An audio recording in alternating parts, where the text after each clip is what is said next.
It's not really a matter of skill, but rather a matter of bias. I'm out here struggling to make ends meet, while other people are enjoying the fruits of all of my innovation, all of my knowledge and everything. I graduated in 2007 with a degree in geospatial engineering, and I have worked since then in several international research institutions as a GIS analyst. So in 2017, I became a technology entrepreneur, and I moved into the agriculture sector first, and then later on the energy sector. And I started a company that is involved with smart metering of electricity. Simple and innovative solution that is composed of sensors, a dashboard, and smart alerts designed to make energy management efficient. So I met Lauren Dunford in 2017, about June, mid-2017 is when I met her through a mutual friend. And I was told that there were some people in town who are looking to meet up with a technology entrepreneur so that they can be able to do something together. She had an idea of doing something in the solar energy space, but after we consulted and we went around with her for a while in different factories, I ended up proposing a change in tact, and I told her it will be better for us to focus on the energy monitoring space because the solar space was already pretty filled up by different players. I think this can have a tremendous impact, both in driving sustainable growth and in fighting climate change. August 2017, we decided to partner and we started a company called Safi. It was initially called Safi because the idea was to generate clean electricity. It was later renamed to Safi Analytics because by then the idea had been to use data analytics to manage energy and to manage electricity consumption. And so for the 1 year when they were studying between mid-2017 up to mid-2018, I was in Kenya developing the technology, building the company, setting up pilots for our technology. And so through the months that I had worked, we were able to come up with a prototype, which we were able to install in different factories. It became very successful. We were able to build a very nice interface, and all of our customers were pretty pleased with it.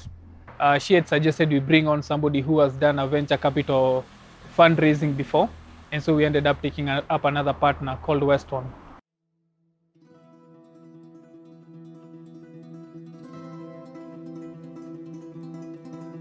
And so that happened to coincide with when my partners were completing their MBA at Stanford University.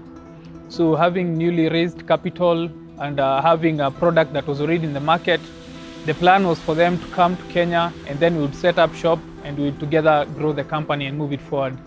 Apparently, as much as I thought that we were working together as a team, they had come up with a plan to eject me by then.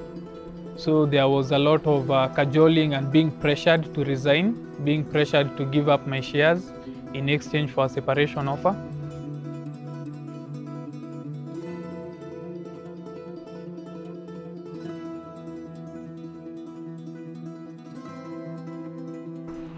And after that, she had given me an offer which I had refused because it was a very poor offer in relation to everything that I had done for the company. And it was on my refusal of that offer that she decided that even any severance pay or whatever that I will be able to get for my work will not be given.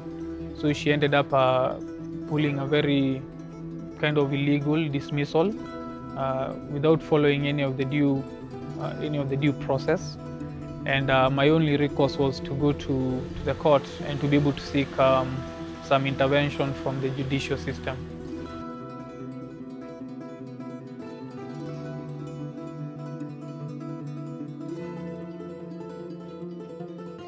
These guys are really, eating the fruits of my labor, all of the work that I had done for so long while they were in school.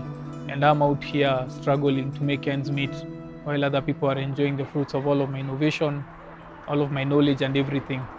A lot of the startups in Nairobi tend to be owned and led mostly by foreigners from abroad, while locals are mostly employed in the lower cadres. So it appears like locals are not innovative. Locals cannot design any new technologies. Locals cannot be able to build companies. But the reality is that locals are doing a lot of these things. It's just that at the end of the day, there are so many unsavory practices that are being done here in the local tech sector that people don't speak about. And a lot of local founders end up being shortchanged